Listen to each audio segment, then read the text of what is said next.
Internet. Good morning. We're here at Insight Checked with Roll for Coffee. The stream that I named Roll for Coffee, so I remember to get a cup of coffee in the morning, 100%. I'm here with GM Alex. So excited to be here with you today. This has been a long time coming, this conversation. You're like OG TTRPG friend. Yeah, we've been playing together for a while. Yeah. Oh my gosh. It's like an anniversary call. Oh, happy anniversary. Happy anniversary.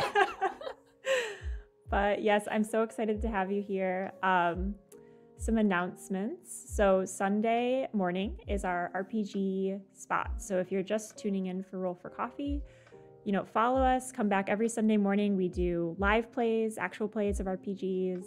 We have GMs and creators come on and chat with us. We have one-shots. What else do we do? Oh, and yeah, just like random games. We try out games from creators. So it's always a good time. But yeah, welcome in everyone. And I'm excited to introduce Alex. Alex, as I said, is OG TTRPG creator and GM of many different types of games. That's one of the things I'm so excited to talk to you about is your versatility. I think you've played in you're always up for any type of system, any type of genre. But yeah, I wanted to turn it over to you to have you introduce yourself. And then I asked you for some little fun fact tidbits. So I'll follow up with those. But yeah, tell us about yourself. Hi. I've been playing games for a few years now. My first game was Call of Cthulhu. And that I bounced off of it a little bit. I think I was overwhelmed by the character sheet at the time. Because Call of Cthulhu has a lot of very detailed stats. And it can just be a lot to take in as a player brand new to the hobby. But then we found Dungeon World, which is a lot more streamlined. And in my experience, the character sheets are a little bit more narrative, a little more evocative of what everything does. And that I loved it. And it's been a whirlwind ever since. Like Allison said, I love trying new systems. Love trying different genres. And I just feel really lucky to have gotten into the hobby at a time when creators are being so just innovative and imaginative with the different games they're making. So it's been a blast, and I've gotten to meet a lot of great people like Allison and Tej, who was on before, and just make some really great friendships and have some amazing games together. It's been fun. It has been a lot of fun. And I think a lot of it comes down to like GMing style. And I will say that, you know, finding a system that allows you to like bring the whatever it is you're doing to life. So like not all systems are about narrative, but like if that's the core of it, like finding that system matters, but then also the GM matters. And so I would say like I've been in games with you and you really do a lot to like elicit what the players are interested in doing. So just a shout out that it's been fun for twofold reasons. Systems matter, but GMs matter. So I'm excited to pick your brain on that in a little bit. I have 2 highlights though from Alex. Favorite RPG to play, you mentioned a little bit, but I'd like to hear a little bit more about your favorites, and then your favorite Nat 20 moment, which I think you went with a Nat 1. I did. So favorite games, that's hard. That's so hard to pick. I mean, Dungeon World will always have a very special place in my heart because it was the first one that really resonated with me. And that was definitely my gateway into the hobby. So Dungeon World is up there. I had also mentioned, I think, to you, Necronautilus, which I haven't played a ton of, but what I have played has been incredible. The mechanics are unlike anything I've seen in any other games. It's all very nerdy word based, and it really encourages collaboration and telling the story of what is unfolding around your characters, but also telling the story of what happened to your character previously. One of the premises is that you don't have memories of your past self, and the memories unfold as you play and experience things. And the world is just really wacky and surreal, and that one has been a lot of fun. What else? My friend Reba recently ran an incredible Call of Cthulhu game. And that's got me really interested in the system again, because she did a great job with the investigative aspect, giving clues and like the pacing and like the sort of quiet horror ambiance, which I didn't think I was a fan of, but I loved. It was really fun. So yeah, there's been a lot. What about your favorite Nat 1 moment? Oh, yeah, this was really recent. My wizard in D&D has always been a little bit high-strung, which is me. Anybody who knows me is like, yeah, of course your wizard's high-strung. But was this one of your first characters that you created, or are you just like, I'm bringing this to the table, like I need this? Yeah, the latter. Yeah. She's a high-strung bookworm. Like, yeah, maybe we can talk about later how we incorporate ourselves into our characters if we're not trying to. Despite ourselves, yeah, exactly. Yeah. It's like, I can be anything. I will be myself. I'm going to be something that's completely different, looks different, everything, and then it's like character opens mouth, like, damn it, it's just me. It's just me and I can cast spells. That's it. But she, the big bad in that campaign is brutal. She has that GM is just amazing in creating these insane NPCs that just like you either love or that just get under your skin, and this is one of them. And the wizard got really paranoid. She was really freaking out, and she tried to cut her hair one night with a dagger. She tried to shave her head, and she rolled a nat 1. So it was okay. It wasn't like the worst, but the DM was being pretty generous. So she went to a barber to try and get her hair fixed, and the barber rolled a nat 1. So now it's like, it's getting pretty rough. But it's all just like... What were the descriptions at this time? Like, did it devolve? Patchy. Mm-hmm. It was very patchy, and it was actually starting to like hurt her. Like, it was starting, like, she was starting to get like cuts and like bruises and stuff on her hair from it being just like pulled on with like a rusty dagger in this sketchy barber shop. It was so bad. And then her friend saw her. It was like, dear God, what happened? Let me help you. Let me help you. I've been practicing. I know. She rolled in at 1, helping me. That's with the haircut. Insane. That's insane. Was just the statistical probability of that just like is amazing. I love it. It's probably gonna be one of my favorite stories ever. On the bright side, at least it was out of combat, you know? Yeah, like, seriously. At least the stakes were fairly low. Like, I don't know if it will ever go back at that 3-1. It's cursed. Yeah. Oh my god. Oh, that's amazing. Yeah, she let me keep my head. I feel like that was lucky and generous of her. Yeah. Yikes. I can't believe you got 3 in a row. Like, it happened in succession too, right? Each roll? Not okay. Not okay. Was it a dice bot? Let's be honest. It was D&D Beyond. D&D Beyond can be saucy. It can. I feel like it gets like a little moody sometimes. Oh my god, it's so true. But yeah, to your point about characters, it's interesting because I feel like you and I are not falling into the category of like creating Mary Sues over and over again. I mean, everyone has at least one Mary Sue, but then the rest of them are just like weird mirror fragments of yourself. And like sometimes it takes you a while to realize, oh, sorry, that's the distraction in the background. Hold on one moment. I don't know if you heard that dog barking / food being crushed up, but it's our morning ritual here. Instead of grinding coffee, we grind coffee and then we also grind dog food, and they're in very separate containers. But yeah, sometimes it takes you a while even when you create a character to be like, oh, that's the part of myself that I was interested in, or like that's the part of myself that I'm avoiding exploring. So I made a foil to that. But I feel like it always comes back to like lived experience in some way. Do you feel the same?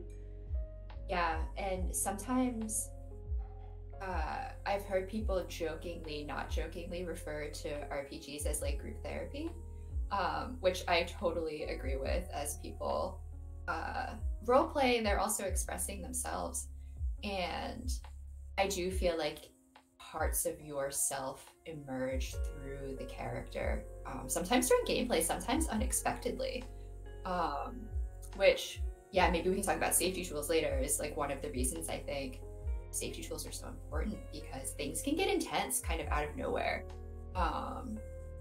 because it is a vulnerable thing to, you know, it's pretend and you're role playing, but it is still a very like genuine experience with others, sometimes with strangers.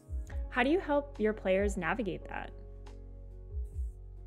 Definitely multiple safety tools. So we do kind of as a standard content warnings, which are things that could show up, lines, which are things we do not touch ever, and veils, which are things that are technically okay but off screen, not really described in any sort of detail. We also do the X card, which is something that people can invoke at any time, either just like typing it in chat or something. And that's their opportunity, kind of like a not get out of jail free, like escape hatch, right? Like if something happens that is suddenly not good and not fun for them, that's their chance to make it stop immediately with no questions. But there's a ton, honestly, and I would encourage anyone who DMs to explore which ones resonate the most with them and with their group. It's important, even if you're playing with good friends, it's really important that everybody feels comfortable, feels safe. That's where the good games come in, right? You know, it's like any relationship. Yeah. And something I love too about the games I played with you, and just like generally, is I think we met because we both had an interest in women in gaming. And then from there, it was like all different facets of identity diversity. It represented in the players, in the characters. And like, it is so important for people to feel seen and safe in games when you have a lot of diversity at the table, especially.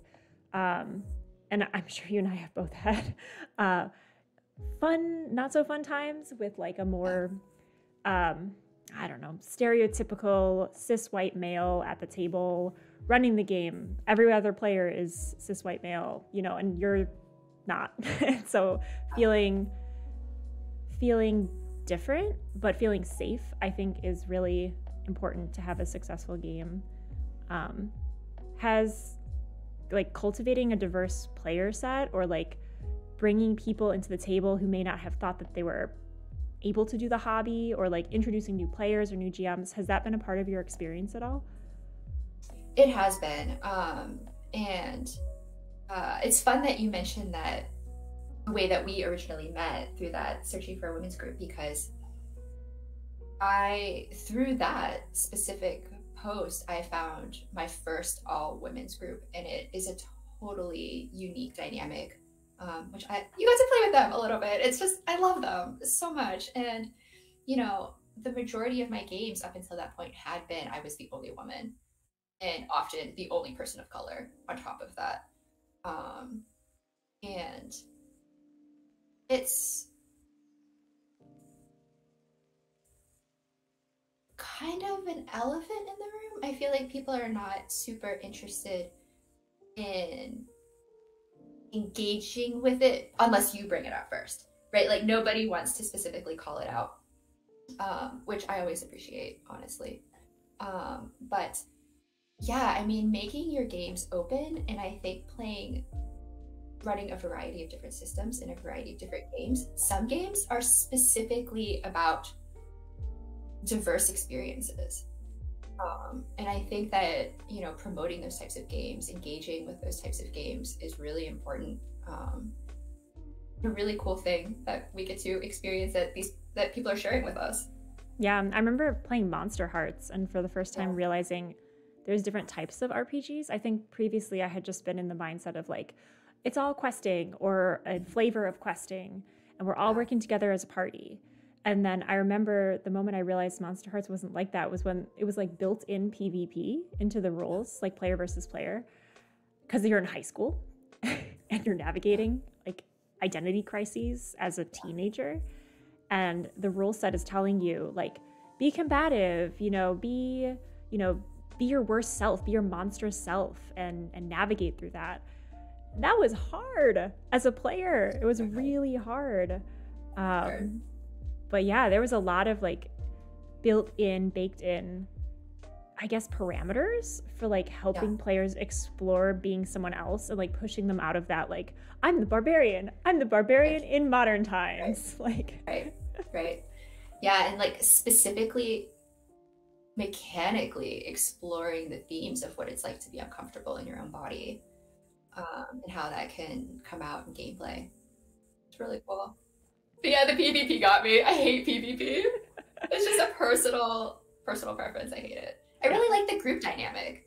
I think that's a really fun part of a lot of TTRPGs, just like getting to work together as a little team. I like that. Yeah. And you started playing a little bit before the pandemic, but you really became a GM during the pandemic, right? Kind of at the beginning of it? Yeah. I have definitely found that I prefer to game online. And I mean, there's a variety of reasons. I would be lying if I pretended one of the reasons is that I didn't love my house. I love my house. I love staying home. But also it's just like, there's so many people you can connect with, and it's easy. Like, it's easy to find like-minded people that you mesh with. Like, you often hear people say, no D&D is better than bad D&D. And like, when you're online, yeah, I mean, you have to sort through, and there's some really weird people. But yeah, it's been really easy for me to find a group that I mesh with in terms of like vibe and tone and the types of games, and being comfortable in finding that type of group has really made me feel comfortable and emboldened to try jamming different games, different systems I've never played. But yeah, it's definitely amped up during pandemic. Gaming online is a great like pandemic quarantine hobby. Like, it gives you some socialization, gives you some structure, like things to look forward to. Yeah, I've really loved it. It's been a blessing for sure. Yeah, I feel very similar. I mean, I remember in 2020, there was nothing on my calendar because we were in lockdown except for RPGs. Like, I overbooked my life with RPGs. Sometimes a lot. Yeah, sometimes a lot of games. Yeah, it was a lot. I went hard into the hobby. Yeah. My husband will definitely remember. I'm like, okay, so then I have this game on Tuesday, and then Wednesday I'm just gonna dip into this game for like a little bit, and then Thursday, oh, I'm gonna run a game, and he's like, am I gonna see you ever? Like, it's like, I've got some time Tuesday morning at 6 a.m. Are you? When I will be myself. I know. Oh God, it's so funny. But yeah, what would you say to someone? Because like, I feel like over the course of the past few years of like online gaming and trying all these different groups. Well, first of all, I had a couple questions. How do you know as a player you're in a good group? And how do you know as a GM that you've got a good group? What does that look like for you? What are some like key things that are clicking, or like some things that you're like, yep, this is going to work out? For me, as a player and a GM, one thing that's really important to me is, would I be friends with and hang out with these people even if we weren't gaming? Because like, it's a hobby, right? It's your free time, and I'm not busy, but I still very value my free time. And I think it's really important to spend that with people that you click with naturally, even if it's not through the game. So that's something like, like, do you have any sort of other common interests? Do you align at least somewhat politically? I think that's really important. But then as a player, specifically things that I look for in GMs are, is there any sort of session zero? Even if it's not a formal meeting, even if it's just through chat, but just like, what kinds of safety tools are you using? What is the vibe or the tone that you're expecting the game to be? Like, what are your expectations of the players? Anybody who spent time on the RPG Reddits knows that like how 90% of the problems are just due to like a breakdown in communication between the DM and the player, often about not expressing their own expectations about what they want. If you want a whimsical, lighthearted game and you join a grimdark campaign, like, nobody's gonna have fun, right? Like, it's just a mismatch. So those are the types of things you can hash out before everybody gets involved. As soon as you said that, I pictured like a coven of vampires and the player repeatedly offering cupcakes. Just like, is it time? No, it's not time. I love that. Yeah, it's like they're creeping through like a dark castle. There's like all this like body horror stuff everywhere. And then somebody with like pink hair and like a little dress has cupcakes. Yeah. All the other players are like constantly face palming in real life. Yeah. Yeah. And like, both game styles are totally valid. Mm-hmm. It's just maybe they should be separated in like two separate games. Yeah, I love it. And I guess as a GM, that's really hard.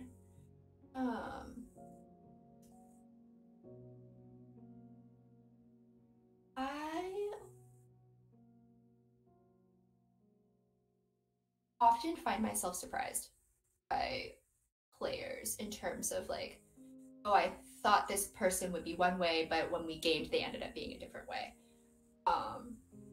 So I'm also terrible at reading people. I don't know if I should have put that on stream, but it's hard for me.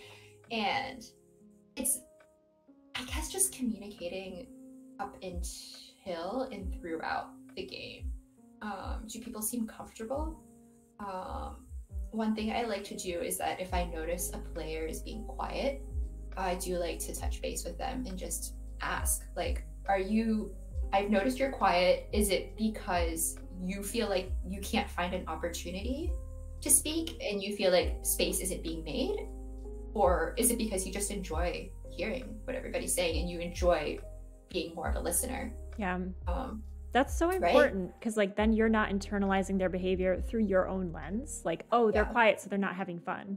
Like, I've been in a group where someone barely said anything. And from my view, I'm like, I have to purposely put guardrails in place for myself so that I don't steal the show. Like, I'm like, okay, you had your scene, because I'm always the one that's trying to fix everything. That might be a GM thing, but like, as when you're trying to control the flow and narrative and pacing of a game as a GM, and then on the player side, you see that things are halting or like someone's not jumping in, and you try to like compensate for that person or like give them those gifts so that you can bring them in. As the player, you're trying to like backseat GM, and I'm like, all right, like here's your scene, you're done. Like just let them do their thing. Yeah, and some people are perfectly happy to just chill and listen. Yeah, that person that was quiet was like having the time of their life. They're like, I love listening to the crazy shit you guys say, and like my player character gets to do things, and I'm good. Yeah. Okay, I know. Yeah, I think it's helpful. I like to send out little like surveys and sort of like touch points with people after sessions and throughout the campaign, just to see, how's it going? It should be fun for everybody. If there's things that you want to do or like experiences or interactions that you want to have that I don't know about, they're never going to happen. So it's helpful to keep that line of communication open so that players always feel like they have agency in the game. Mm-hmm. Right, like it's definitely, even D&D, which is probably one of the more sort of like top down type systems, it's still a shared story with people. Yeah, surveys is a great tool. And like having the players give feedback and see that feedback implemented is really nice too, because there's not many things in life where that's true, where you're like, I have a want or a need, and someone's like, let me listen to you, and now it's happening. It's very rewarding. Yeah, it is fun. In chat we had someone say, let's see, Dana and Day said, you learn more about a person in an hour of play than in a year of conversation. It's so true. I believe that. It's interesting how like just a little bit of veil of character can be very revealing about who you are and the things you value. That's one reason I will tread carefully as I say this. I don't like, or I bristle when people say no politics in my game. Not because I love games that are overtly political, but the idea that your own personal politics can be completely separated from a game like this, I don't buy it. I think it's sorry. I don't think it's possible. Let it out. Let it out. Are you thinking of something in particular when you say that? Like, did you have an experience like that? And if you don't want to get into specifics or mention anything about it, totally fine. You could be like, yes, and we're done. Yeah. I mean, even just a simple interaction of talking to a Crown's Guard or like a town guard. Like, how is your group with that? Some groups will be very different compared to other groups. How is your group with in-world racism? These are all political things. Like, yeah, it's not real world politics, but it's still heavily influenced by your real world politics. Yep. Yeah. And that stuff might not come out in lines and veils. Like, you might not think, oh, I'm going to feel a visceral reaction when I run into the town's guard. And I want, like up front, I as a player might not know that that's a trigger for me. But yeah, that's so important to have those check-ins and those surveys and kind of touch points along the way, because yeah, it's impactful in ways that you don't think about. And the games weren't thinking about it either. I will say, like, old school games, especially, like D&D and the games that aren't being created today, were not mindful of that when in their creation. So they're not giving you those supports even as a GM to run it. We've got in chat, Mordred says, I'm an old school GM and love learning concepts and tricks to help give my players more agency. And Tech in chat says, like as an example, not overthrowing an oppressive government and putting people in power when Alex had planned a cute Christmas one-shot. What's the story there? It was like a bottle episode, I think. And I transported them to this sort of like wintry, sort of Charles Dickens. Was I in that one? I think I was. No, I missed it. I think you might have missed I it. missed I think it. your character was napping. Oh my gosh. I do remember though, because it was bookended. You're like, we're doing a Christmas one shot. And then I came back to the chat afterwards and it was like, we overthrew the government. And I was like, what happened? Yeah, it was something like a sort of a very like Dickensian, like, dirty Victorian type vibe. And then it was like, well, why is it like this? And it's like, well, obviously there's some like industrialist type mogul NPC who is creating this like big wealth disparity. And I forget that I gave them some sort of like mini quest. I think it was like find the thing, like find the shiny thing. And they were immediately like that, no. And they went straight after the guy. It was great. They did a great job. It was total chaos. I love it. Total chaos. Yeah. And that's why it's so much fun to find a group that you really mesh with. Just like letting them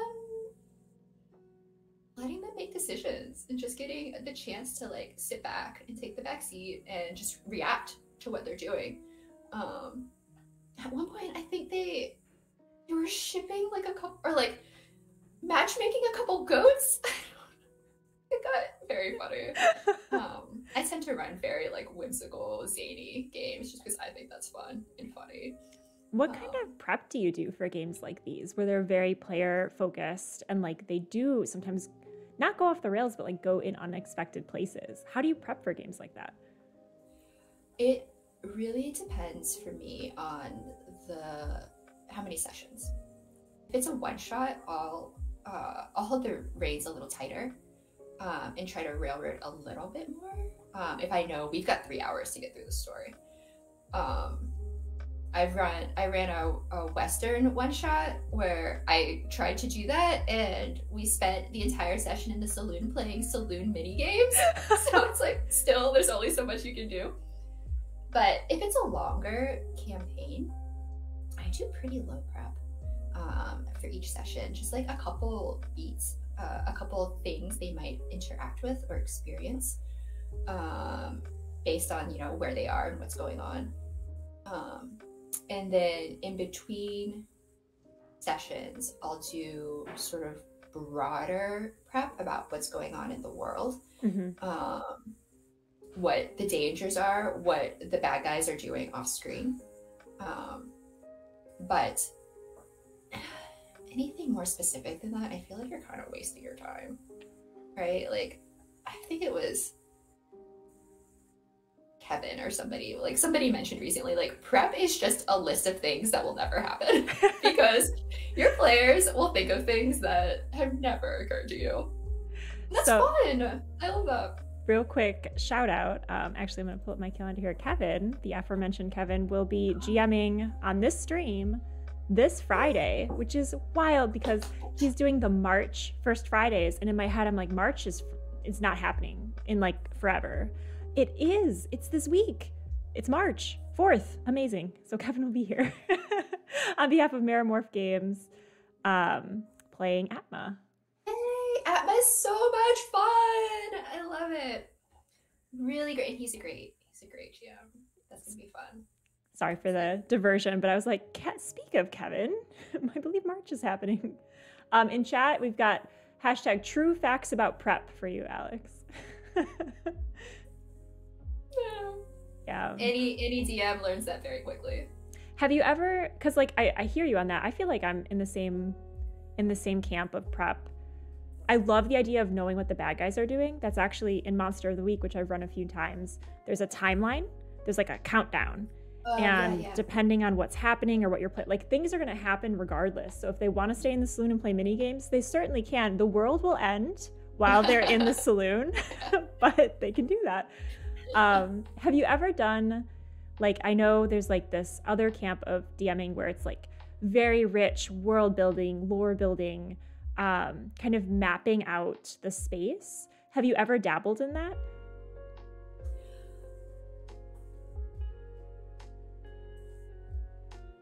I have a little bit. And it can be really fun I think, to write these things out, and to think about them and to introduce them to your characters. My personal experience, though, is that nothing that you create should be held onto very tightly. You should be open to the fact that you will create this amazing, rich lore that the characters have no interest in, the players have no interest in engaging with at all. That's just, and you can't force it on them because that's no fun for people, for anybody. And, you know, sometimes there's these things, I think sometimes you prep for yourself because it's fun. I was an English major. I love making up stories. Me too. Yeah, oh yeah. Hashtag English majors, look at us now. They should have us go to talks at the schools. It's just like a Scared Straight program. If you study literature, this could happen to you. You might become a forever DM. But yeah, I think as long as you're doing the prep and finding it personally enriching and like a personally enjoyable and satisfying experience, not specifically because you want it to be a main part of the story, go for it. But yeah, don't be surprised if they completely bounce off of it. From chat, we have Mordred saying, I stopped prepping 20 years ago after prepping for a week for a Shadowrun game that got blown up in 10 minutes. We've all been there. we have. We've all been there. Yep. My favorite is, oh, this very intricate room that I've prepped. You didn't go there? I'm secretly putting it somewhere else in your future. Yes. Like, yes. Yeah. And moved. Yeah. Basically anything can be moved like that. You know, anything you create, any factions or NPCs or events can be rearranged. And that's a really fun part about DMing, is trying to hide those seams of like where something was intended to be and where it actually ends up. Players don't notice, I don't think. I've never noticed as a player. No, you really don't. On the DM side, it's very noticeable. As a player, it's seamless. As long as you're like faking it till you make it. And I know you wanted to talk about like new advice or advice for new GMs, like trying to encourage GMs to get into the hobby. And I think I'll start us off on that tangent by saying like confidence. Even if you're a new GM and it's the first game you've ever GM'd, you don't have to call that out. You don't have to like, you know, out yourself. Just have that confidence to be like, I'm running the game and you didn't go in that room and all of its secrets will appear later. And I don't have to tell you that. You know, like, oh guys, the thing that was in the room, I'm gonna, you know, don't meta narrative yourself. Just have it all behind the screen. The screen's like a really nice metaphor of just like, there's a lot going on back here, and have the confidence, even if it's your very first game, to just be like, and that's supposed to happen. If you forget something, it was a secret, or they were lying, you know, the NPC was lying to you. Yes. Or listen to your players and like whatever they're scheming about, filing that one away for later. Oh yeah. There's nothing scarier than seeing your DM like write something down and be like, okay, good to know. What other things come to mind for you when you think about advice for new GMs, or specifically like encouraging people to be GMs? Like, because I think it's like a huge confidence thing and like almost like an imposter syndrome thing. At least it was for me at the beginning. Like, oh, I certainly can be in games, but can I run a game? Like, I don't know if that's for me. What comes to mind for you when it comes to advice in that area? I think a big thing is that the nervousness and apprehension one feels about becoming a first-time GM is natural and universal. And the nervousness, at least in my experience and from who I've talked to, is kind of always there. I've GM'd a ton of different games for a ton of different people, and I always get at least a little bit nervous beforehand because I want it to be a good time and a good experience. So I think just learning to be comfortable with that and accept that and sit with that nervousness is important. And it has also helped me a lot to listen to and watch actual plays, either on like Twitch or YouTube or podcasts or whatever. There's a ton, and even for like fairly obscure indie systems, you can often find an actual play. And it helps to just kind of get an idea of how somebody else does it, and to see them doing it, and to realize like they can do it. You know, I can do it, they can do it. And I don't think there's anything wrong with being transparent with your players about like, this is my first time either ever or running this particular system. There might be things I mess up. There might be rules. Like if there's something egregious, we can talk about it. But for the most part, we're just gonna all do our best. And I think having some level of rapport with the group beforehand helps a lot. I'm definitely way more comfortable GMing for friends than I am for strangers. It takes out, strangers bring a huge X factor to a game. Like there's a lot more variability with how things can go. Whereas people you've gamed with before as a player, you kind of know what to expect and what you're in for. And I think that helps a lot. I think a great avenue is if you're in any sort of game or gaming group, to just offer to do a one-shot 1 week with the group.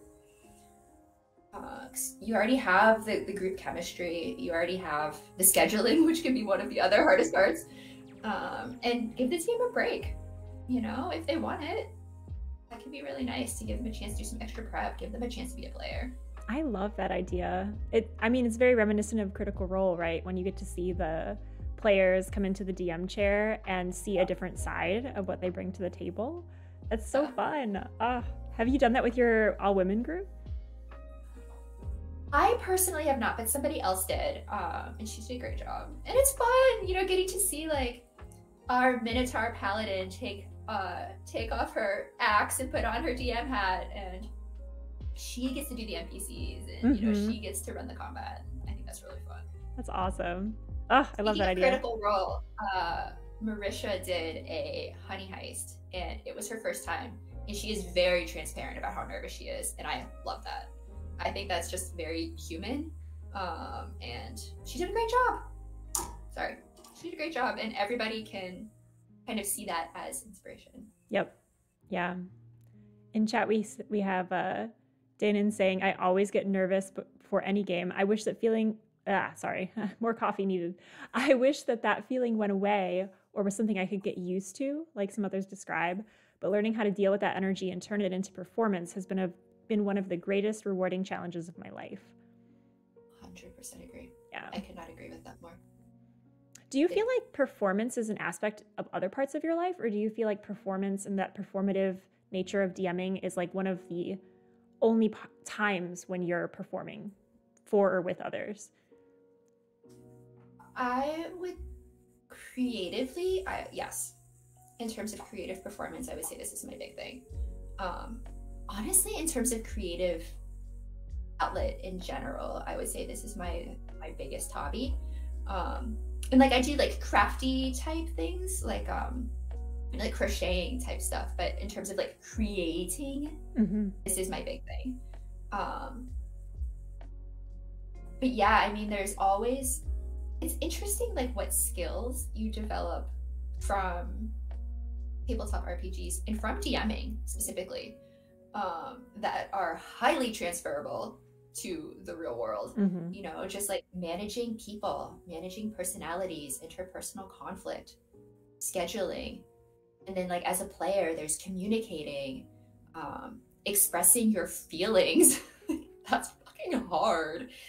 Problem solving, group dynamics. It's huge, and just like being creative, listening to others, you know, making space for yourself, but also making space for other people. It's huge. I mean, I'm sure I'm preaching to the choir here, but no. Yeah, it's good to call out, because I think, I mean, I don't know, our audience I think is a mix of like very experienced DMs, you know, new to the hobby, like I think this is for everyone, because like even if you've been doing it for a million years, like there's new things to discover about it. And like as you change and grow as a person, like you're emphasizing different things that you need in your life. Like maybe when you were playing this as a teenager, you needed different things from it than as a professional, but it's still relevant. Yeah, that's so very true. And like I'm trying to think too, like some of the hidden skills for me, know your character sheet, like know what you're capable of. Like really take stock of your resources when you're problem solving, because like knowing the rules is one thing, but like knowing your own creative energy and like what you can do with the rules and how to break them, that's like a huge thing to bring to the professional experience of like what's available to me to solve this problem at work, what's on my character sheet, how do I tweak it and change it to like be productive in a way that maybe people weren't expecting. Like for me, that's something that's so important for me right now that like maybe even 2 years ago, pre-pandemic, I wouldn't be thinking of creative problem solving in such a way. Yeah, and even something just like reading your character sheet, reading comprehension. Yes, oh my gosh. Like, yeah, I just made a level 3 artificer in D&D, and like level 3 is fairly low. There's not a ton of features, but still, it was like quite a bit of information to parse through, things to make sure I understood. Like, I'm reading it, it makes sense, but when I actually use it in game, will it make sense then? Like, do I actually understand what I'm reading? Yep. But that is a hugely valuable skill. From the GM side too, man, when you're ready to run a new system and you see that book and you're like, okay, here's another one. It's a lot of information in here. That is another piece of advice I would have for new DMs, is that do not be intimidated by the book size. Often it is a lot of like monsters and tables and lore. And so just because it's 300 pages does not mean you need to be intimately familiar with 300 pages of mechanics. It's often a lot of stuff that you can just reference as needed. Yeah, that's a really good point. Some books are nothing but lore and setting. Like in the Genesis system, there's a book about the Android universe, and there's nothing rule-based in there at all. It's like if you want to build an Android or set your game in a cyberpunk setting, and those books are actually great to pilfer from regardless of system. So if you're playing in another system and there's like a cool book that's set for, you know, a completely different rule set, you can still use it for inspiration. I mean, also pilfer from all of your favorite TV shows and movies and books. Generous pilfering. Reddit, not RPG Reddits, but like random human interest Reddits they are just a trove of inspiration. Ooh, I think tell me more. Like, it's either interesting AF or interesting as fuck. And it's just like little human interest pieces. Like, there was a sword that was hundreds of years old, made from like a fallen meteorite. Like there's a little church tower thing on an island that's only accessible at certain tides. Like there was a diamond, a huge ass diamond that was found in like a shipwreck. Like there's tons of inspiration everywhere. And it's like once you kind of put those goggles on, there's so much that you can mine from to bring into your games. I loved when you mentioned Svalbard Seed Vault as a setting. I think we were prepping our setting for our previous Monster of the Week campaign, and we knew we wanted it snowy, and I had no idea what that place was. And you're like, no, this is a real place. Like this is a legitimately real place for an apocalyptic seed storage vault. And I was just like, our world is amazing.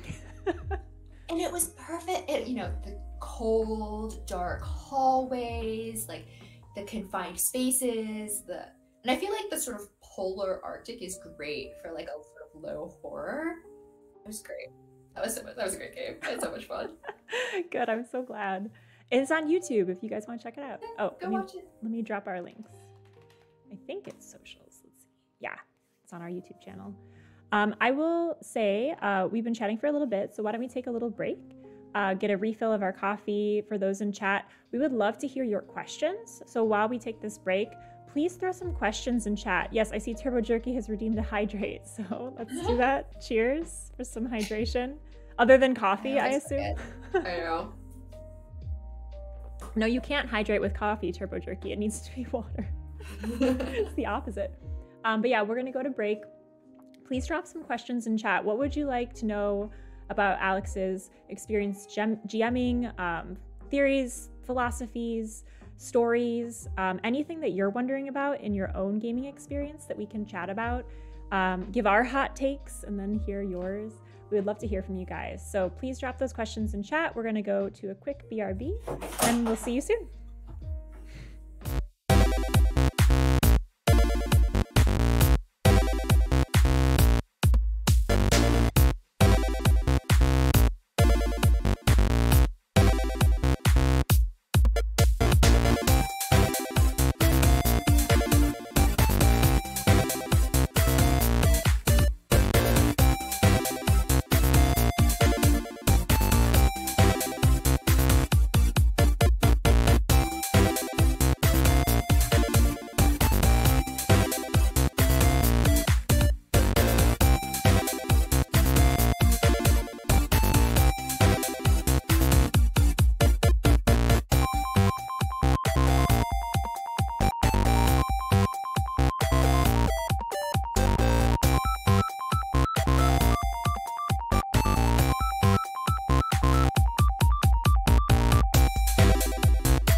Hello, Internet. We are back with more Roll for Coffee with GM Alex. We're so excited to have her here today. Thanks for sticking around. In chat, we have some great questions coming in. So let's jump in. We're going to go to like a little bit past the hour. So it's like 10:35 here. So we'll probably go to like, God, what is time? 11:15? Does that sound right, Alex? Okay, cool. So let's get to some questions. I'm scrolling back up to see that people think coffee is life. Yes, that is a fact. Okay, so here's a question. So from Dana Day, Alex, can you tell us about your most difficult or cringeworthy or frustrating session in a game, and what, if any, takeaways you gleaned from the experience?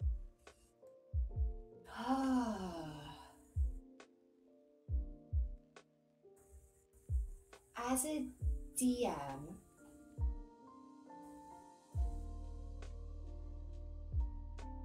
there specifically, I'm trying to recall, but I do know there have definitely been moments where you look at everybody's face, because I prefer to play with video. I know it's a personal preference, but I prefer video.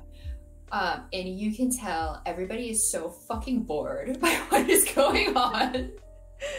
And you have no idea how to like backpedal, right? It's like you've set up the situation wherever they were, like you set up these stories and you can tell nobody is into it. And you're like, okay, what do you guys want to do? And it's fucking crickets. And you're just like, oh my God.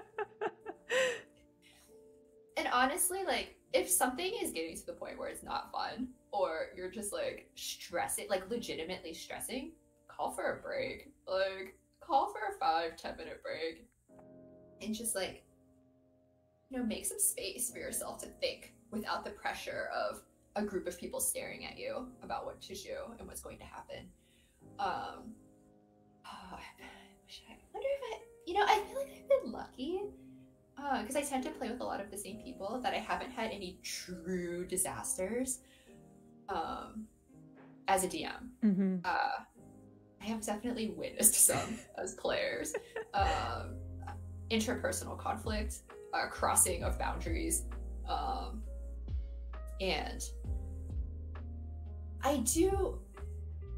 I am of the opinion that the DM has a responsibility to the group to manage these things. Obviously, ideally, you would want the players to feel comfortable enough to speak up if something's going on. But I do think ultimately, if the players are not, it is the DM's responsibility. You put the game together. You are like the de facto manager of the group for that time. It is your job to make sure that people feel comfortable. Mm-hmm. And if you don't feel comfortable, take a break. Like, or even like if it's like legit, like just call the session. People understand. I've also experienced a few times where I've chatted with a DM after the game and they were like, man, I was not feeling good. I was not feeling it. And I was like, dude, tell us. It's totally fine. Like, this is everybody's free time. Like, mm-hmm. If you would prefer to go sit on the couch and chill instead of creating a vivid world full of people and managing like combat and factions and all sorts of stuff, like, it's a lot. Yeah. So yeah, definitely take care of yourself. I love that advice for space. Like, because that goes too with like, if you don't know what to do and you're stuck, like it doesn't have to be a frustration, but like, what's behind the door? We'll find out soon. Let's take a break. Yeah. And just making that space and having that be part of it. Yeah. I feel too lucky in that I don't have like, I mean, I feel like I've stepped into rooms that I thought were a little cringy and then walked right back out. Like I've been in some West Marches campaigns where it was, again, maybe I'm hating, but like a bunch of white, cis, straight dudes who weren't considering of everyone's experiences and were like, you're quintessential min-maxers. So like the most stereotypical stereotype you can think of when it comes to TTRPGs, a room full of that and just like everyone turns and looks at me and I'm just kind of like, I'm gonna go that way. I didn't know what this was. And what I mean by that is just like prioritizing the stats and just the crunchiness of it. I mean, don't get me wrong, I love crunch, but like I love number crunch in context and concert with other things. And so my cringiest moments have just been like rules and stuff steamrolling human experiences. Because like Alex, you spoke to a lot about like how people are feeling in the game. Are we having fun? And like that room that I stepped in of just like a bunch of like number crunching rest marches folks, I was just like, this is not my vibe. Like, I'm glad you guys are here having fun together, but like I gotta go. And honestly, the DM kind of failed because they did not adequately communicate what the game was going to be. Right. Like, right. They should have told. Yeah, I should have been able to read the sign before walking in. Yeah, totally. I get that. Yeah, I think the takeaway from that is just, again, like expectation, communication, just being clear. Because like, it's great that they had that room. I just didn't want to walk into that room necessarily. Yeah. So much hassle, inconvenience, and disappointment can be avoided. Yeah. Yeah, but maybe like that'll be my challenge to myself is to play in a game where it's just like min-maxers number crunching all day and like like knowing that's what I'm getting into and just like living my best life. Like that'll be my next game. Like, oh, I could add a plus 5 bonus to my charisma stat. Look out. I know. Yeah, I agree. It's like, it's a totally valid play style. Yep. It's just, it's not my personal preference. Like video games, I'm all for it. Where it's just me and the screen and a bunch of numbers. I'm like all into that. But yeah, with like, I think it's hard for me to take in a lot of information as people are talking. So it's hard to keep track of all that stuff. Yeah. Well, for me, it's like speaking of min-max, like you're minimizing the human part of the game and you're maximizing the non-human part of the game. Yeah. And like, I like things to be more in balance than that is all it is. Yeah. So like, I think the most frustrating experience though is honestly like when people aren't working together as a team, whether you're a min-maxer or you're just like not considering others. Like if you're problem solving, you're all fighting a thing and someone went down in combat and like the healer didn't heal them, or like, I don't know, just that moment where like the group dynamics fall apart and you're feeling as a player like, oh God, my character's gonna die and like no one's paying attention to them, or those are kind of frustrating experiences that I recall as well. Yeah. Group chemistry is huge. Yeah. Like, honestly, more so than rule comprehension or world building. Yeah. I think group chemistry is probably the biggest thing that can determine if your game sucks or if it rules. Yeah. And D&D is not my favorite system. D&D is one of my least favorite systems, but it's one of my favorite games that I'm currently in because I love the group. Yeah. Like, it totally makes up for it. Yeah. You guys are making it your own. Yeah. Yeah. Yeah. Yeah, and one thing that I feel like is important to communicate before a game too is a percentage of roleplay to combat. Mm-hmm. Because that says a lot about what the game is going to be and what players will spend their time doing. And it can be hard, right? Especially with a long-term campaign, it fluctuates based on like what narrative arc you guys are following. But yeah, I think that's huge. Yeah. I think too, well, let's see. I want to make sure we get all of these questions in. I was gonna rep our server, but I'm gonna hold off on that for a second. So we have a couple more questions. This is almost the other side of the coin. So Dana and Day had asked about cringeworthiness. We went down the rabbit hole there. But what took us down the happy rabbit hole? So the question is, can you tell us about the very, very first TTRPG experience that got you hooked? What happened? And how or why did it resonate with you so powerfully? Which is a great question. That is a great question. The first thing that comes to my mind is kind of a cop-out, so I'm going to try and think of a better. Oh, no, what is it? Um, Skyrim. Skyrim. Uh, before. So Skyrim was honestly a very formative experience for me. I had never really played anything besides like a side scroller, and then Skyrim just fucking blew my mind. Like, I had no idea it could be like that. Skyrim got me into like an RPG style game. Skyrim got me interested in the fantasy genre. I hated fantasy beforehand. I thought before that fantasy was just like Lord of the Rings, and that was it. Careful. Be careful, Alex. I know. I will say my in-laws are big Lord of the Rings fans, and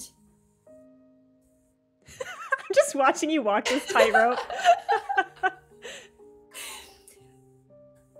And Skyrim was very nice for me. Oh my god. But yeah, it totally opened my eyes to the genre of fantasy. And hiking. Skyrim got me into hiking. Skyrim was just big for me. That was a like world exploration, and like no, like hiking in real life. Yeah, but like what's the connection? Yeah, just like walking around. Cool. Like I would spend hours in Skyrim just like literally walking and looking at scenery, and, like picking flowers, and I was like, this is fun. Do people do this in real life? This seems fun. That's awesome. Oh my gosh. But yeah, Skyrim was like what made me be like, okay, yeah, like this. But also like with people, but we make it up and like we do our own quests, and that's honestly what got me really, really interested. Shoot, as far as like tabletop RPG experience, it does kind of blur together a little bit. I did the classic novice newbie DM mistake, which was massively over prepping. In Dungeon World, no less, which explicitly tells you not to over prep. But yeah, we had like these fish people. It was one of the dungeon starters. I think it was called like the Shallow Sea or something. And the premise was that it's like you're in the middle of the ocean, but it's like 2 feet deep. So there's like houses on stilts. There were like weird fish people, and that's awesome. Yeah, it was really fun. And it's like I never knew, like I thought fantasy was just sort of like English countryside, you know, like hobbit holes and shit. And I was like, okay, we can do anything. Like we have boats. I love your side eye for Lord of the Rings. Like I hope it comes out more and more. Like just like, you know, like hobbits. God. High fantasy elves, whatever. Oh my god. You're gonna lose so many followers. Like, you shut my mouth. I love it. Yeah. That's awesome. So you over prepped that game? Or like what yeah. sparked that for you as like a hook? I think it was the sort of all, like I had looked through a couple different dungeon starters. It was like, oh, this world is like in the forest. Yeah, the forest. And like this one's in like a valley. I'm like, okay, yeah, I get it. In that one, out in like the middle of a weird kind of creepy ocean, I think showed me like how much sort of creative liberty you can take with the settings. And that was really fun. I had been out of school at that point for a decade. Oh god, maybe more. And I had not really done any sort of creative anything in that whole time. And it suddenly was like all, it was exciting. That's awesome. It was really fun. That's so cool. It's kind of like putting on a familiar coat or something. Just like, oh, this, I remember this, and yeah. That's awesome. Totally. I feel like for me, so I'm going to reference I told Alex, I outed myself. I have like a nerdy list of all of my games that I've played, just because, as she said, like they don't blend together experience-wise, but like when you're going ham on the hobby, you schedule too many games. It's nice to be able to remember what you were playing and like also see the flow and the progression of like systems you dabbled in or characters you made. So I'm looking here because like my experience with RPGs, I had one in-person live campaign of D&D, first experience ever, which I sought out. I decided in like 2018, I'm like, I should play Dungeons and Dragons. This seems like That's some dope. nerd cred that I need. I love it. Forced my friend to GM for us. But never saw myself as a GM at that time. And then even through the first year of the pandemic, I was like exclusively a player. And then I kind of jumped into GMing like in year 2 of the pandemic, in my evolving RPG persona. But like what hooked me, honestly, okay, so it might be like in Gen Con in 2020, I just played some random one-shots. And like I think that was my first experience. I played Sword Crown and Unspeakable Power, which is like a Game of Thrones type, Powered by the like Apocalypse. Political intrigue. Yeah. And like, but it has the dungeon world mechanic of world building at the onset. And it was me and a bunch of rando con people. And like, we had a good time. Like we did some world building together. We made this like really rich environment just through the GM asking us questions, which primed me for when we met Alex in, I think it was Dungeon World Day. Yeah. Another rando thing I just dropped in and was like, hey, let's play Dungeon World with a bunch of random strangers on this server. And we similarly did this world building. We created this really rich environment, like very spectral and spooky astral woods. And that was all through like our conversations together. And like, I think those two experiences where it was like, wow, we can do this together and like bring everyone's vision to bear on where we're going to play, what kind of world it is, like geopolitical structure. We just like made that up in like 10 minutes. Like that was cool. That's when I got hooked and I was like, oh, interesting. World building with other people and creating something really cool. Like it is so, it's like a high. Like you start with like, what about these rocks? And then you end up with this like insane thing and it's like crazy. I don't know. It's this, you know, this sort of like back and forth once people start getting comfortable sharing ideas and thinking creatively and like building off of each other. Mm-hmm. It's amazing. Yeah. I love it. Yep. That's the hook moment. So I think we are good on that question. Let me just make sure I'm not missing anybody. Mordred. What genre do you consider the hardest to GM? And what aspects of it make it hard?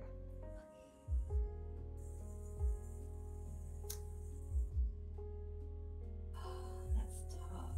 I love genre. As soon as you said the word genre, I got excited for the question. I would say the further the genre is from reality, that can make it really hard. So to go back to Necronautilus, you are a cloud, a timeless, infinite cloud that is an agent for death. I mean, I don't know about you, but like that's me right. On the bus. Like, is that very resonant? Just harvesting souls all up and down the bus. Yeah. And the world is very like dreamlike, very surreal kind of and to me that can be really hard to just to sort of properly immerse yourself in. And I was a player and I found it very easy to just basically be like a regular character, except I would float around. Like it was very hard for me to sort of evoke the essence of being a cloud. And so I think as a DM, if you want something like any genre that has some basis in reality, you can kind of just brush up on, and it's fairly like cyberpunk, sci-fi. But stuff that's just like really weird and out there, I find that to be the hardest. That's interesting. I almost want to take the opposite stance. Oh, do it. Because like I'm thinking, so cyberpunk came to mind, and like it's fantasy, but it has some bearing on reality. Like people want to know how the world works. Yeah. And so I guess depending on the system, you could just say like, yeah, lasers work here and they burn you and they go 50 feet and you don't need to recharge them. That's how lasers work. But like, if you're in a system where you have an equipment list and has different types of weaponry, or like if you're in a bit of a crunchier system, you almost have to like have a like superpose you have to know the world like in and out. Whereas in fantasy, I don't know, like it's a sword, it has a +3 stat, like I know how this sword works. But like when you get a little bit more technical, I love cyberpunk stuff. Like I love like, oh cool, munitions, and like how do these weapons work? How does this technology, how can we talk to each other? How far? What's the radius? But like you almost have to like have it all in your back pocket if you're not world building together. And that's hard to GM for, because it's like, I don't know the rule set. I mean, I know the rule set, but I don't know the world if we're like in a very strict world with that stuff. So it's hard to say a player. I'm thinking of Cyberpunk we played together. It was like a player wanted to like throw an egg sandwich or something. Like there's some kind of mayonnaise incident. I don't remember, but like it was cool. It was like super rule of cool. But I was like, I don't know how I would have GM'd that. Like I had this thought while it was happening. I'm like, that's so cool, but like, how does the system like want us to do this? Like I want to throw the egg sandwich or whatever the hell was happening. I don't remember, but like, I don't know. It's like hard for me to GM that stuff, because it's like we want to ground our players in the system, but at the same time, holy moly, especially for a one shot to like unload all of that, it's hard. Yeah. My personal preference is that nothing will turn me off of a system faster than having huge in-depth lore. I know some people love it. I fucking hate it.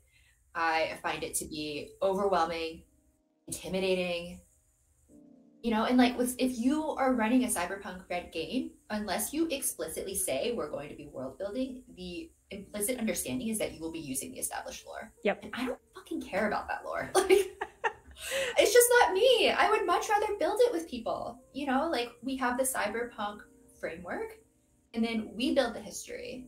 You know, we build how technology works together. Because I feel like that's easier for the DM to use it and like rules adjudicate it consistently, and that's easier for the players. Like I don't expect the players to know the lore either, and I honestly don't like playing in systems with established lore. It's like, do I know about this god? Like, have I heard of this place? I just find that boring. That's so boring.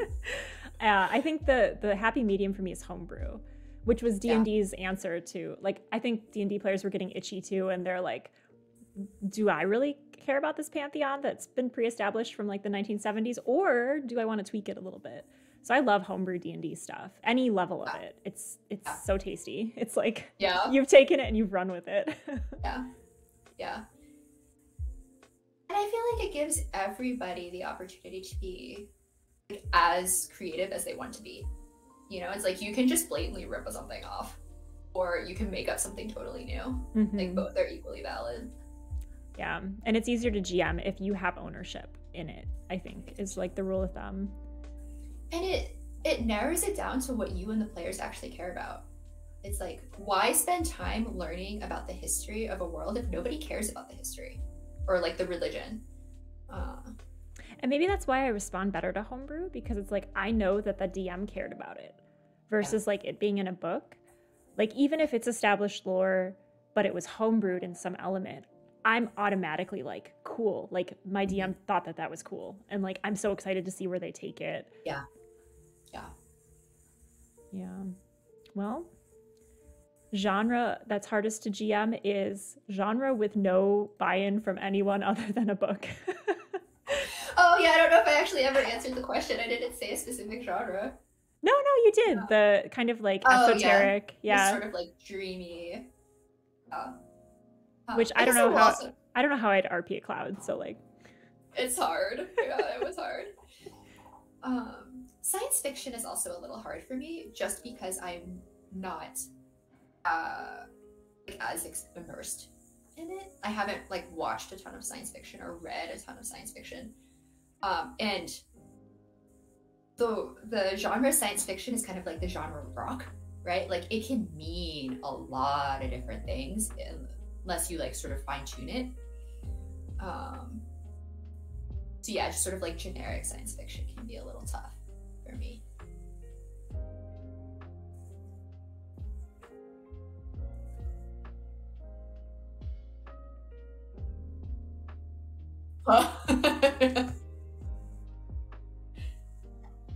That was great.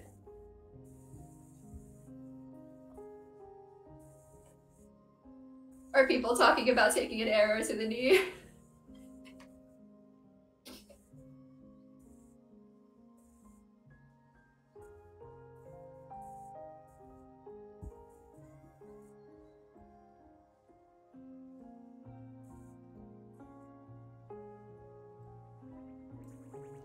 Oh my gosh. I feel like I was muted on all that. Oops. You heard me, Alex, but I don't think stream heard me. I was just saying Skyrim was popping off in chat earlier, and I failed to notice it. So some Skyrim love there. Sorry, I had muted myself on OBS. That's my bad.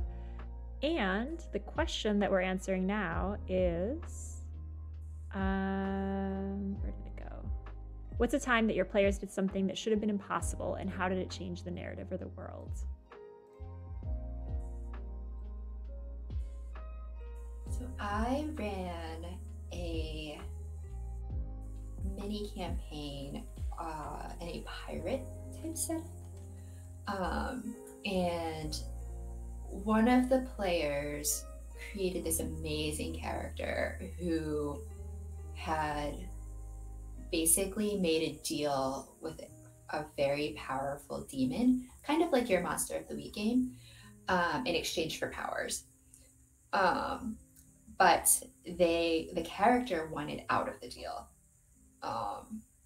Shockingly, the deal came with more strings than they had anticipated. But that was all part of the backstory. But they wanted out of the deal. But this demon was powerful. They were basically one of the rulers of hell in this world. But it was a mini campaign, and I really wanted to give that character closure on that narrative arc because it was a big driving part of their story. So they fucking sailed a pirate ship into a goddamn portal to hell.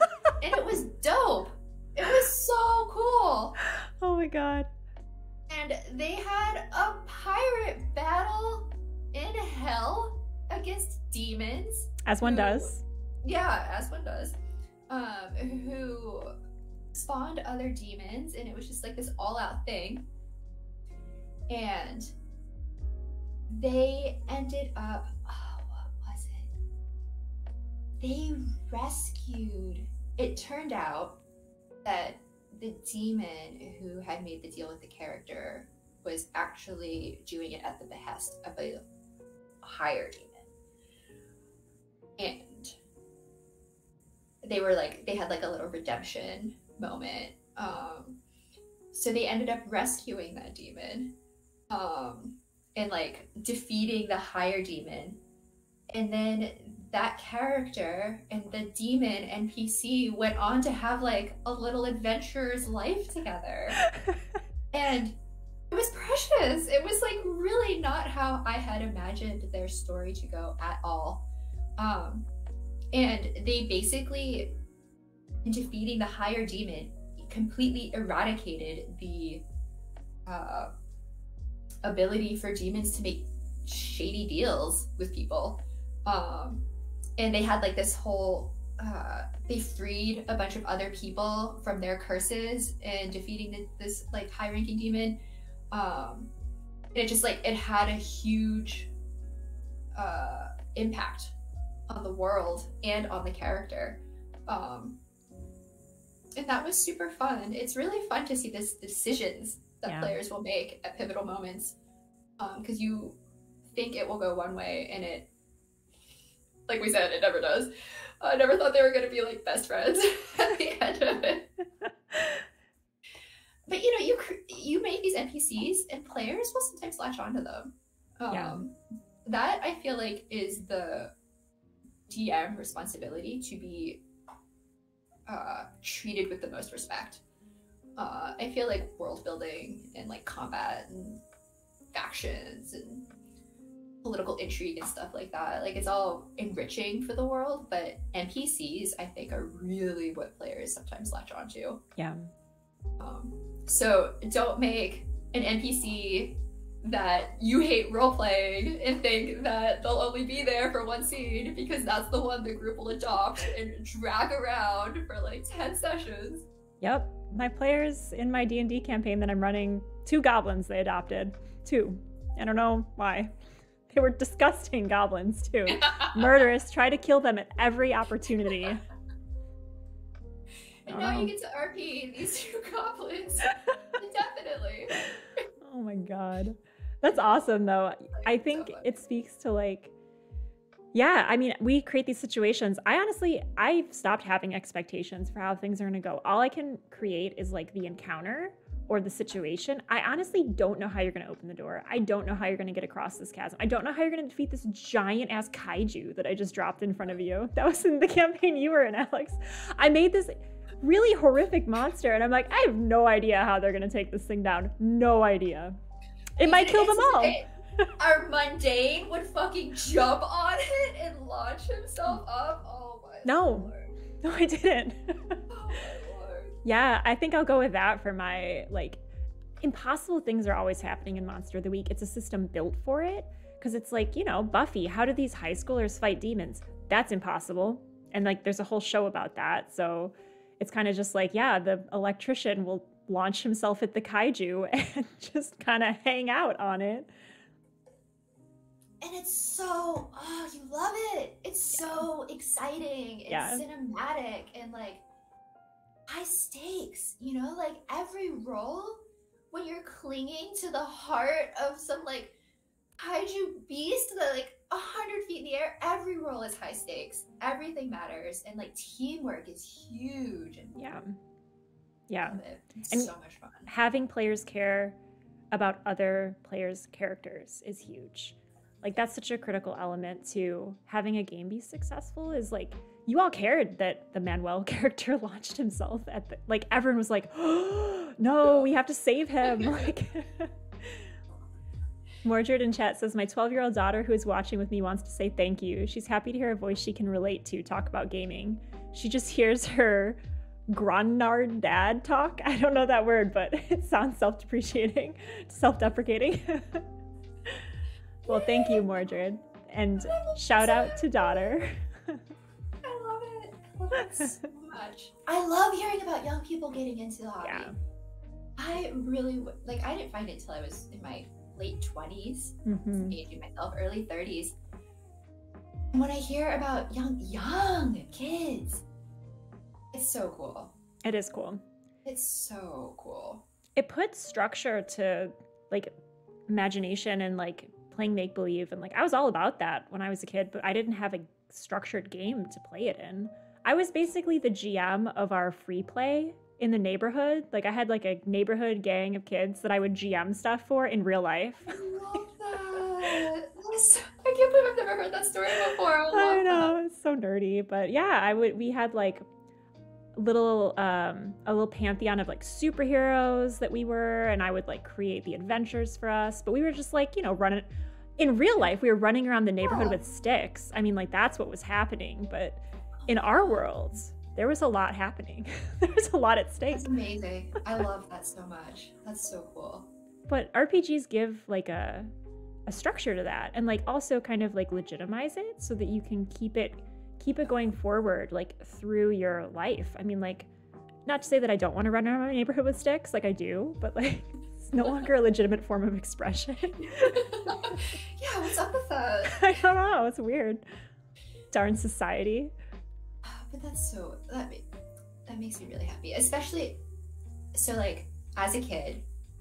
I will shock you by saying that I was a huge nerd, and I was not athletic, and I never really got to experience being like a valued team member. And RPGs do that, right? Like RPGs give characters moments to shine and to like be cool and kick ass and have like agency and ownership of the situation and have their actions matter. like, as a kid, the opportunities for that are not common enough. So I love the idea of kids playing games. That is such a good point. That is such a good point. And even for the player, like to be like, that is such a good idea. Like, oh my God, you came up with this amazing idea to like solve the puzzle. That's so true. Yeah. That's awesome. And just like talking to each other, like giving each other, taking turns talking. Mm-hmm. Even as an adult, that's hard. Yep. Yeah. Very cool. That makes me happy. Yay, keep playing. Keep playing. Oh, we have the definition of grognard. I don't know if I'm saying that right. An old soldier, often capitalized, a soldier of the original Imperial Guard that was created by Napoleon. I love the self-deprecating, esoteric word that you've come up with yourself, Danon. That's great. Oh my God, that's awesome. So let's see, I want to make sure that I didn't miss any questions. Still scrolling up through the Skyrim love. Sorry. I think we got to all the questions. Let's see. If I missed your question, feel free to drop it again. Yeah, I think we're good. Oh, also there's the moment where I got off audio. Thank you, chat, for alerting me to that. Hopefully it wasn't too long. Problem is Alex can still hear me, so like we're just chatting off stream. Awesome. So yeah, I think we got through chat's questions. I think I'll end with a question. What inspired you to bring GMs together? So like quick lore drop on Alex. Alex runs a server that brings GMs together to kind of rotate into the GM seat. So it's like the idea behind it, and correct me if I'm wrong, is like everyone could be a GM and like we all take turns to run games, and that way the onus isn't on one person to kind of run for everyone. It's like we rotate in and out, try different systems. What gave you that idea? And also, how does it feel to be a celebrity? Because every single GM that I know is like, oh, I met so-and-so through Alex, or like, oh, I was in a game with Alex and then I met this person. Like, you're like the linchpin of like GM connections. So 2-part question, why are you awesome? And then also, what gave you the idea to create this space? I was fucking tired of GMing, honestly. But I mean, if you want to play anything besides D&D, it can be a struggle. If you don't already have a pre-established group of people interested in playing other systems, it can be really hard to find them. And I wanted to play all these crazy systems, all these crazy different genres and premises and worlds, but I didn't want to run them all myself. And if you want to try a game, running it is the quickest and most surefire way to get to play it. Yeah, really, and I wanted to give people chances to run the games they were interested in running. And I personally prefer shorter games. I find long campaigns can be really hard to commit to and to get people to commit to. That it's not something, honestly, to be taken lightly. It's kind of like a relationship or joining a band. Mm-hmm. Like, it is a ongoing commitment that you are signing up for. Yeah, it just kind of morphed and evolved into this fairly large place where people have run some crazy games that has just been such a joy to get to experience. And I've also found that GMing for GMs can take a lot of pressure off you. So I guess that would be advice for a new time GM, is if you can find a group of GMs that will be willing to play, that can make it a lot easier, because I feel like GMs are good at picking up on like threads and seeing when things are being broadcast. Like, if a GM is broadcasting a threat, I feel like other GMs will pick up on it more quickly than like a beginner player. Mm-hmm. And know, like, not every NPC is there to kill. Not every situation has to end in combat.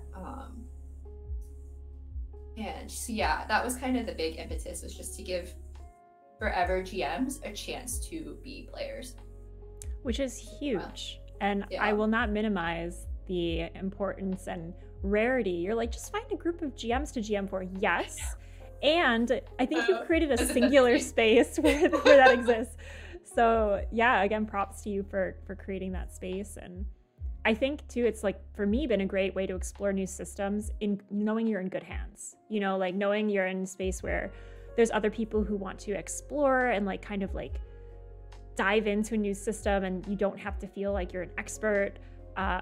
It definitely gave me confidence to try out GMing. I think one of my first ones I ran was like the Animorphs game, because I like to make life difficult, and I was like, I'll mod Monster of the Week and like make a unique system, because I can't just play a goddamn system that exists. That game was great. It was fun. That game, oh man, that game was so good. Maybe I should do Animorphs on the stream, because like I had a good time with it. Basically, it was Monster of the Week, but everyone was Animorphs from the K.A. Applegate series. Animorphs. Shout out to the 90s. It was a great time. Well, that's a great game. Yeah, I think that everything you've said is like spot on with the culture that you've created with the GM server, like creating space to fail and like fail forward, and you know, just creating community. It's been so foundational. It's just be in a space where people are supportive and like encouraging each other to take risks. I was in a game modded off of Kids on Bikes that was like dads on lawnmowers in like a post-apocalyptic weird ass world. Like it was so great. Mad Max dads. Oh. I believe Matt called it Dad Max, so that happened. Yep. But yeah, and like seeing people like, in that server, we had somebody join, play his first tabletop RPG ever, and then like a couple months later run a game. Yeah. Like Alien, like a fairly like hefty game. And that was amazing. Yeah. That made me so happy. Like to like, you know, bring somebody into the fold of the, I didn't, but somebody else brought him into the fold of the hobby, and just like to see him run with it. Mm-hmm. I love it. I love it. Don't be scared. Yeah. People will be very excited for first-time GMs. You only get to be first-time GM once. Don't be scared. People will be excited and supportive. It's very cool. I love it. What would you tell yourself as a GM first starting out? Like, what's a secret that you know now? Best kept secret that you would tell yourself back in the day?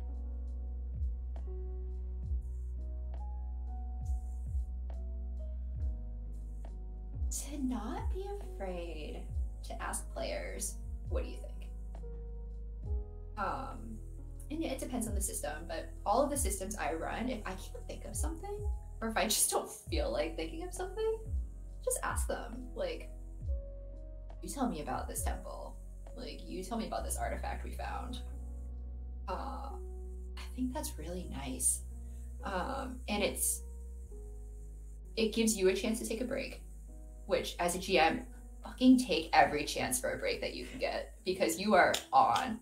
Especially if a group is not very into like interpersonal RP roleplay. Mm-hmm. You are talking a lot. Mm-hmm. So yeah, give yourself a chance to take a break, and the players will tell you what they're interested in. Like if you just ask a couple leading questions, they'll tell you. Maybe they're interested in this lore, or they're interested in this faction, and all you have to do is write it down or remember it.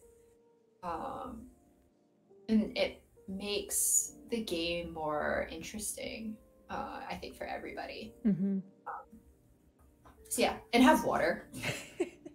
Speaking of, have water nearby. Water break. Have water nearby. You will talk a lot. As we wrap up today, is there any last word that you'd like to have about RPGs? Anything you'd like to leave our chat with? Or share that you think is really important to your experience as a GM?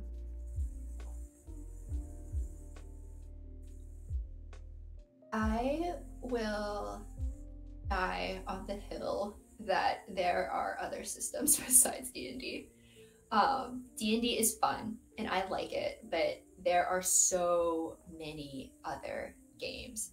Um, Different genres, different mechanics, different play styles. Some are so different. And don't be afraid to try them. Even if you love D&D, like don't be afraid to try a new game. What's your recommendation? Your doctor note to chat. What game should they check out? A genre you're interested in.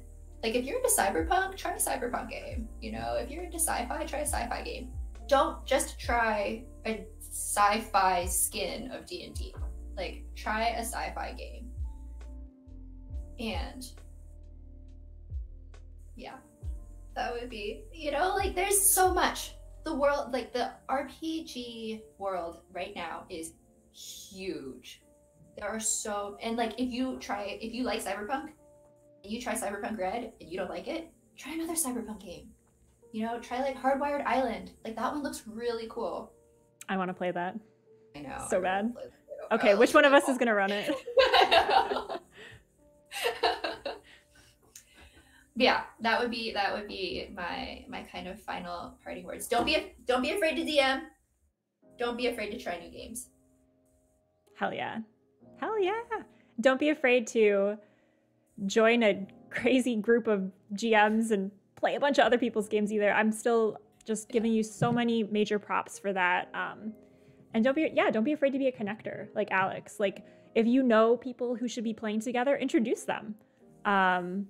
I think it's super rewarding to have a community. And I hear that coming out in what you've said today, Alex, is like trusting your group, communicating with your group, having community, having rapport. Like that, to me, that's been like a common thread of what you've said today is like, that's undergirding so many of these other things. And so props to you for creating that for so many people. Thank you. I just want to say thank you to chat for joining us today for Roll for Coffee. We will be back every Sunday morning with something RPG related. So if you haven't followed the channel yet, please click follow and stay in touch with us. We also have RPGs. Oh my gosh, I have RPGs on the brain. We also have indie video games on Thursdays. So I'm currently playing Outer Wilds and Dying in Space a lot. So if that interests you, it's Thursday evenings. And then we have guest GM one-shots for First Fridays. So first Friday of the month, we invite a guest GM onto the channel to run a game. And again, Kevin will be here running Atma from Meramorph Games. So you can stay in touch with us on social media as well, because I had to get social media to be on Twitch because they go together. So hooray for being grumpy and old and now being on social media. But please follow us. Twitter, you get updates on the channel. YouTube, you can see all the VODs. And Instagram, I post board game pictures of when I actually get to game IRL. So it's always a good time. But I'd like to also thank Alex for being with us today. You are awesome. Thank you for sharing your insights on everything into RPGs. It's always a pleasure to be at your table. So thank you also for running so many wonderful games for me and for others. And yeah, hopefully if we do Animorphs on the channel, I will reach out with the VIP invite to see if you'd like to come back to be an Animorph. But thank you so much. And yeah, we are gonna go raid somebody. Let's see where my browser went. Let's go raid someone who's playing. Oh, yeah, that's some feedback right there. Let's see who's playing Tabletop RPGs this morning. So we've got, oh cool, there's an Extra Life charity stream of Call of Cthulhu. That sounds cool. Right on brand. Oh, it's a rerun though. Oh, I don't know if that's helpful for them. Live homebrew RPG Dark Tide also seems pretty on brand. Let's go check them out. So we're gonna go raid Penance RPG and see what they're up to. But thank you all for joining us today, and we'll see you soon. Thank